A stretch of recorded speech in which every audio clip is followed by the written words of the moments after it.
ایک منٹ جی جی آج ہماری خان صاحب کے ساتھ ملاقات ہے اور ابھی ہم اٹک جیل جا رہے ہیں، تو انشاءاللہ خان صاحب کو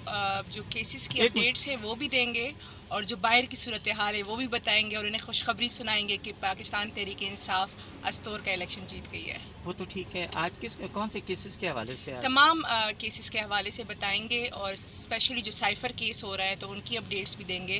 اور باقی جو لیگل اسٹریٹجیز ہیں ان کے بارے میں ان سے انسٹرکشنز لیں گے۔ اور بچوں کے حوالے سے یہ سامنے آیا کہ جی بالکل، وہ ہم نے کنٹیمپٹ کی وہ پٹیشن کی ہوئی تھی، اس پہ جج صاحب نے فیصلہ دے دیا ہے کہ ان کی بچوں کی بات بھی کرائی جائے اور پھر عدالت کو اپڈیٹ دی جائے کہ بات ہو چکی ہے یا نہیں ہوئی ابھی تک۔ 15 سپتمبر کو جو جیل سپرڈنٹ ہے وہ خود پیش ہو کر رپورٹ دیں گے کہ بات ہوئی ہے کہ نہیں ہوئی ہے۔ انہوں نے تو کہا ہے کہ جو آفیشیل سیکریٹ ایکٹ ہے اس حوالے سے بات نہیں کروائی جا سکتی۔ عدالت نے کہا ہے، وہی عدالت نے کہا ہے